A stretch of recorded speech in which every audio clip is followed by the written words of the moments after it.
Sometimes God doesn't gently whisper your name. He shouts it through the wreckage of your life. You wake up one day and nothing feels whole anymore. The prayers you once clung to feel dry in your throat.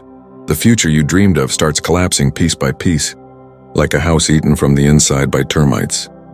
And in that moment, you're tempted to believe that He's forgotten you, that heaven has gone silent and turned its face away. But what if I told you the silence is part of the process? That the breaking is not abandonment but preparation? What if the crumbling was the beginning of your rising? See, before God ever builds a man or woman into something strong, something useful, something eternal, He breaks them. Not out of cruelty, but out of mercy. Because what you call breaking, He calls shaping. What you call loss, He calls alignment. What you call the end, He calls the beginning.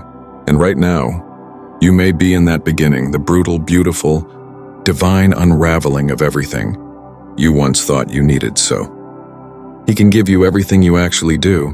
When God begins to break you, it doesn't feel sacred. It feels like betrayal. It feels like your prayers are hitting a wall.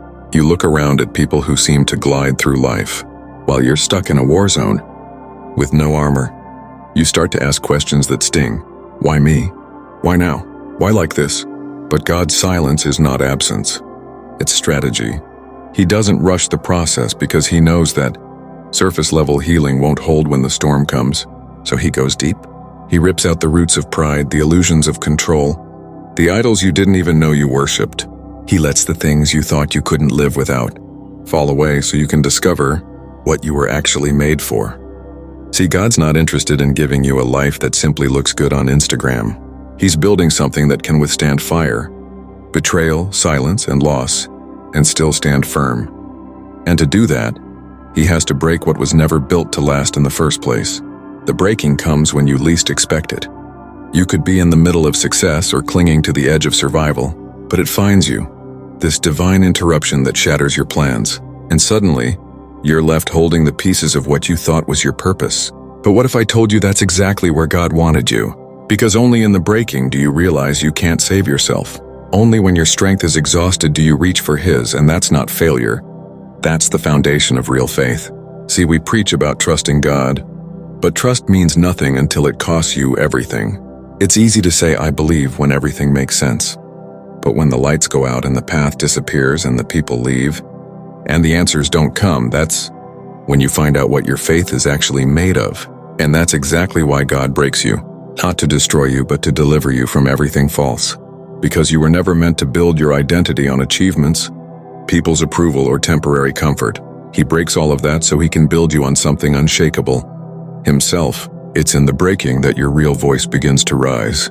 The shallow noise of your old life starts to fade and something deeper awakens. You stop chasing applause and start craving truth. You start recognizing the lies you told yourself just to keep going. Lies like, I'm fine, I'm strong enough, I don't need help, or God isn't listening. And one by one He tears them down. And it hurts. Oh, it hurts. Because those lies weren't just ideas. They were walls you built to protect yourself. But God is not interested in your walls. He is after your heart. So He breaks through every layer of self-deception, every mask you've worn, every version of yourself that was shaped by fear instead of faith. And once those walls fall, something strange happens. You begin to breathe again. Not the shallow gasps of survival, but the deep inhales of someone finally coming alive. There's a sacred kind of loneliness that comes with being broken by God. Not the loneliness of being unloved, but the loneliness of being set apart. While everyone else is chasing the world, you're stuck wrestling with heaven.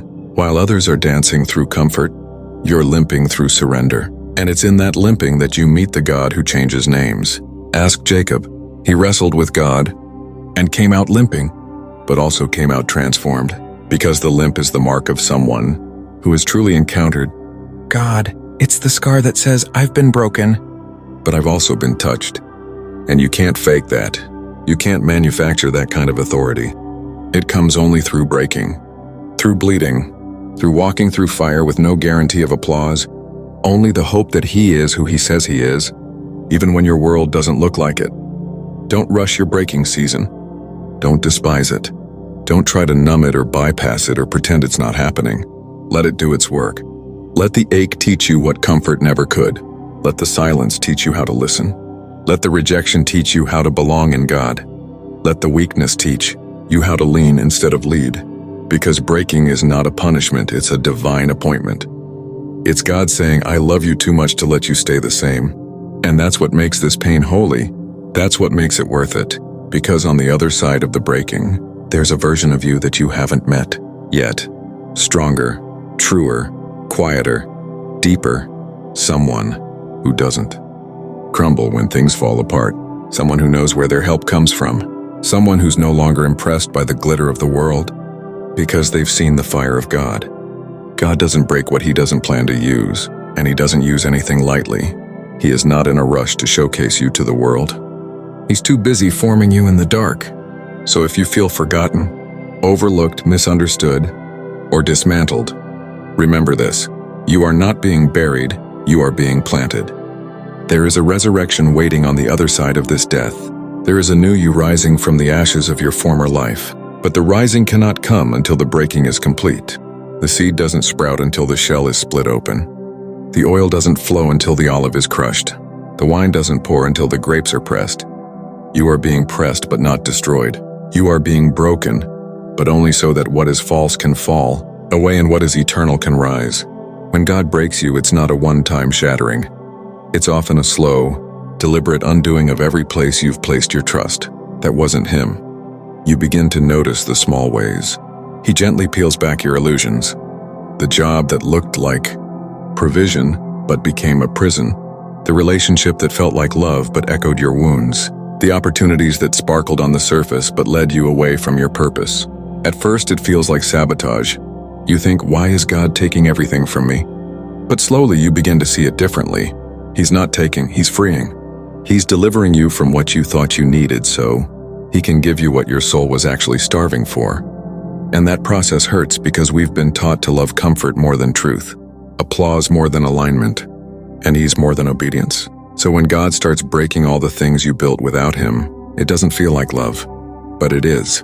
It's the fiercest kind of love, the love that won't let you stay shallow, the love that will wreck your comfort to save your calling. Some days in the breaking you'll feel empty, not just tired, but hollow. Like the things that used to make you feel alive no longer satisfy. You'll look around at the noise of the world, the distractions, the entertainment, the temporary highs, and they'll all seem loud and meaningless. And in that sacred emptiness, you'll find something terrifying: silence. Not because God has left, but because he's inviting you deeper. The surface has been scraped clean, and now he's digging wells. He's creating space for intimacy, not just information. In the breaking, your prayers change. They lose their polish and become raw. You stop asking God to bless your plans and start asking him to rewrite them. You stop bargaining and start surrendering. You stop chasing what looks successful and start craving what's eternal. And that shift? That's everything. Because once your heart moves from performance to presence, from striving to stillness, from fear to faith, that's when the building begins quietly, deeply, and from the inside out. You will lose people in your breaking season. That's something no one tells you, but it's true. Not everyone can walk with you into the depths of transformation. Some were only assigned to the version of you that God is now dismantling. Others were never meant to be permanent, just seasonal. Scaffolding for a specific part of your life. And when they leave, it cuts. It makes you question your worth. It tempts you to go back, to shrink, to silence yourself just to be accepted again. But let me remind you, rejection is sometimes divine redirection. If someone walks away during your breaking, let them. If they can't sit with your pain, let them go. Because what God is building in you now will require different company. People who don't flinch at your honesty. People who speak life into your dry places. People who don't worship your potential but stand with you through your process. And yes, it might be a lonely road, but it's a purified road. Because before God builds your platform, he'll often clean your circle. Another thing that happens when you're being broken is that you stop pretending. You stop trying to appear strong, polished, and unbothered, because there's no strength in faking it anymore. The cracks are too wide. The pain is too loud. And slowly, vulnerability stops feeling like weakness and starts becoming your weapon. You begin to realize that brokenness doesn't disqualify you. It prepares you. That the tears you cry in the secret place are not wasted but stored by God. That your scars are not shameful, they're sacred. And as you start walking through life with that kind of honesty, something incredible happens. Other people start healing through your story. Not because you gave them answers, but because you showed them it's okay to bleed and still believe. It's okay to question and still worship. It's okay to be undone and still chosen. And that kind of realness, that's what the world is starving for. Not more perfection, more presence, not more success stories, more survival stories. And you in your breaking are becoming a living one. The hardest part of the breaking season is the waiting. Not just the waiting for breakthrough, but the waiting without clarity. The days when heaven feels distant and nothing makes sense. The days when obedience feels like walking blindfolded through a storm. And yet, it's in that waiting that some of your most permanent growth happens. Because God is not just testing your patience, He's teaching you trust. Not the kind of trust that says, "I'll follow if you show me the way," but the kind that says, "I'll follow even if you don't." That's the kind of trust He's after. Because that's the kind of trust He can build legacy on. Not fragile faith that needs confirmation every 5 minutes, but rooted faith that stands even when there's no applause, no spotlight, no explanation. The waiting is where you develop spiritual muscle, where your roots go deep, where your yes becomes unshakable. So if you're in that kind of season, don't despise it. Don't rush to escape it.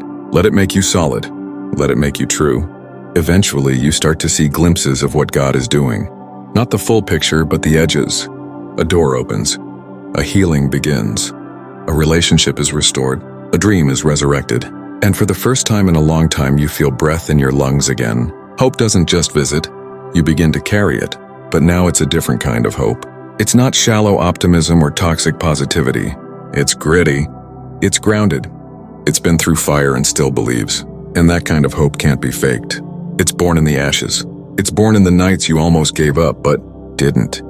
It's born in the prayers you whispered through clenched teeth. It's born in the surrender that cost you everything. And when that hope starts rising, you realize something profound. The breaking didn't destroy you. It introduced you to the truest version of yourself, the one who walks with a limp, but also with authority. The one who's no longer afraid to lose things, because they've already lost so much and found God in the wreckage. There comes a moment in the breaking where your prayers no longer sound like pleas for rescue, but declarations of alignment. You no longer ask God to remove the fire. You ask Him to refine you through it. You no longer beg Him to stop the storm. You ask for the strength to walk on water. This is not because you've become numb to pain, but because you've become familiar with purpose. You now understand that what once felt like punishment was really preparation. And this shift, this sacred shift, marks the beginning of deep spiritual maturity. It's the moment your relationship with God moves from dependency to partnership. You're no longer a child waiting for rescue. You're a soldier submitting to orders. You're a vessel saying, "Use me." You're a student saying, "Teach me." You're a servant saying, "Break me again if it means I'll carry more of your glory."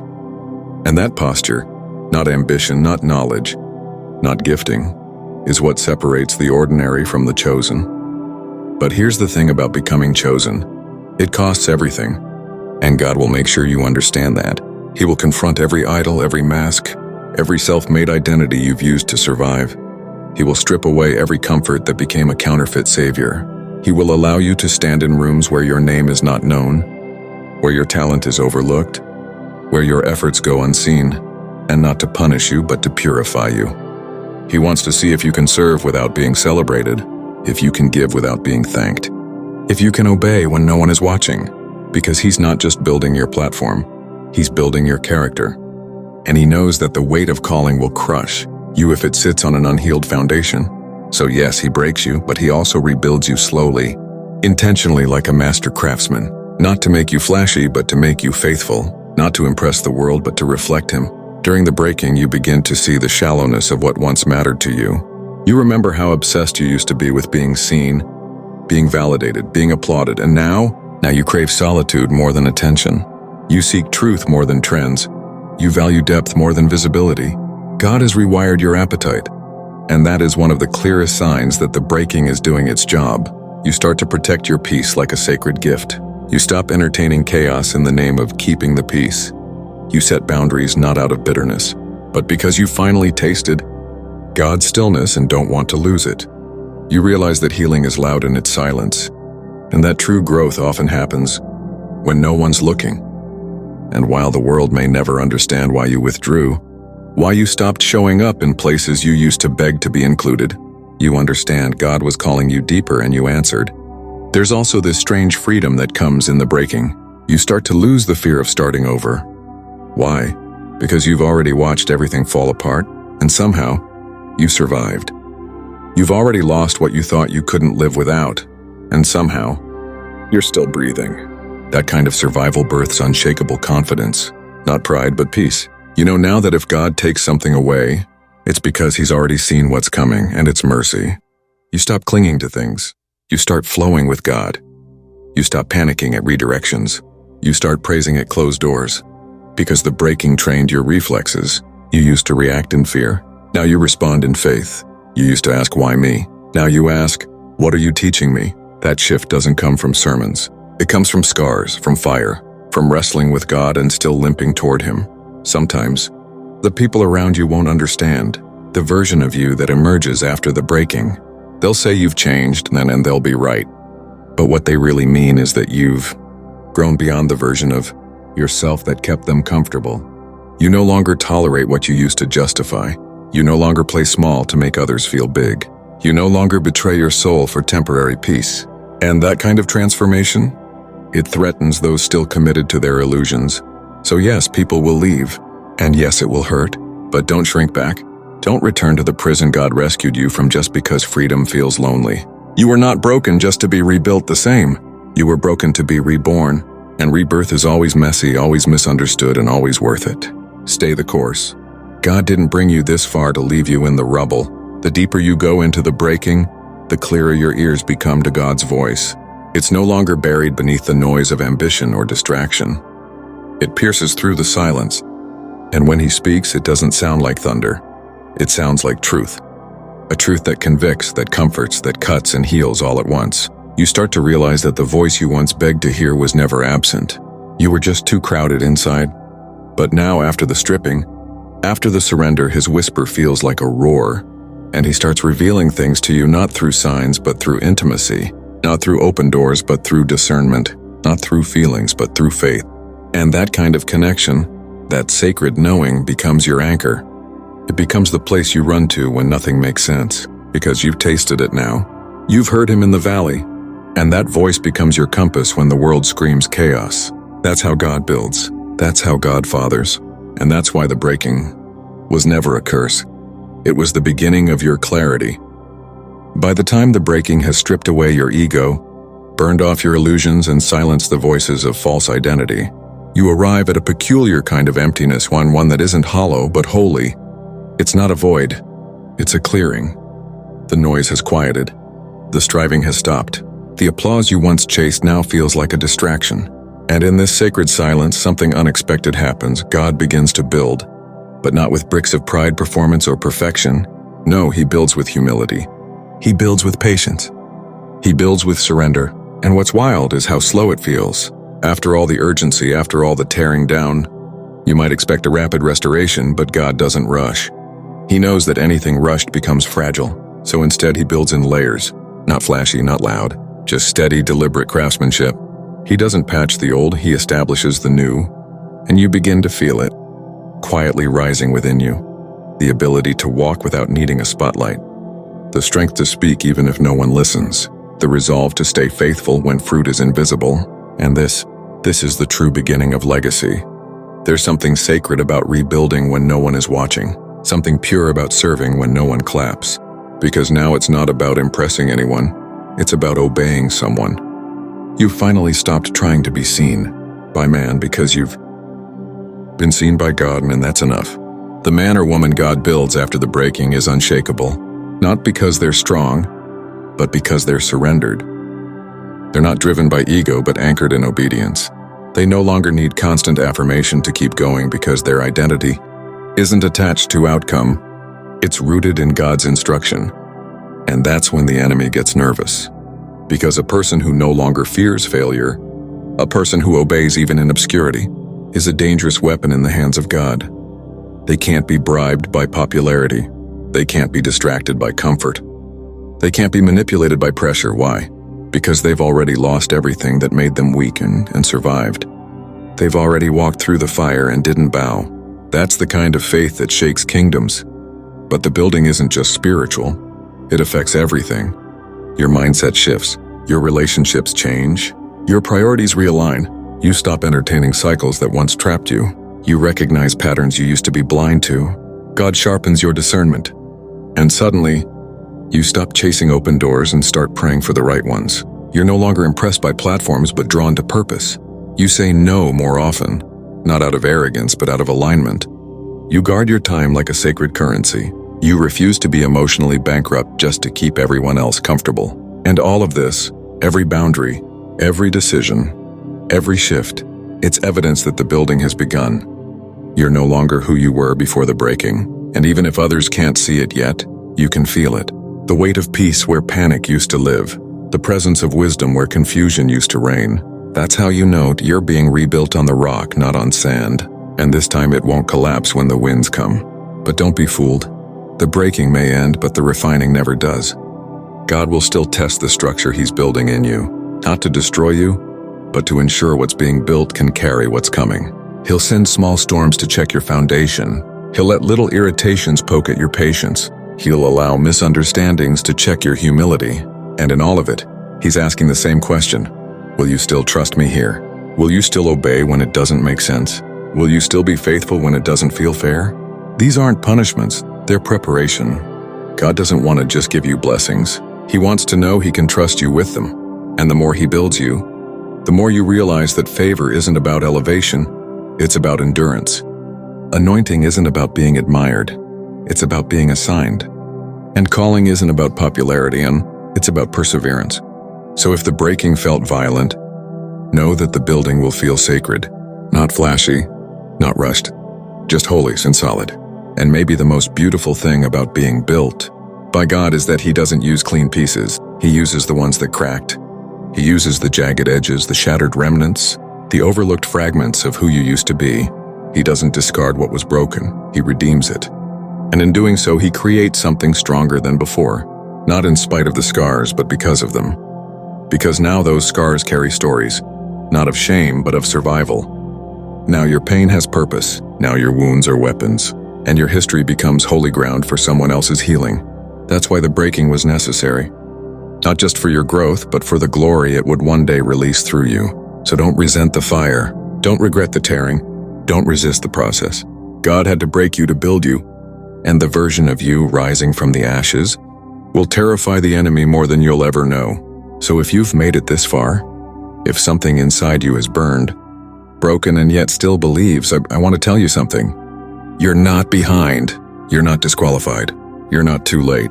You're being built, quietly, powerfully, and deliberately. And the world may not see it, yet, but God does. He's not wasting a moment of your pain. He's not confused by your delays. He's not shaken by your questions. He's building something in you that eyes haven't seen, ears haven't heard, and hearts haven't imagined. And when the time comes, when the appointed season arrives, the same people who saw your breaking will witness your becoming. And it won't be because you forced it. It'll be because God ordained it. So stay low, stay faithful, stay obedient. Because the God who breaks is also the God who builds us, and He's not done with you yet. And hey, if this message reached you, touched something deep inside you, or reminded you of who you're becoming, consider subscribing to this channel. Not because we want numbers, but because we're building a space for people just like you. People who've been broken, but refuse to stay that way. People who know that faith doesn't make life easy. It makes it possible. So join the journey. We're just getting started.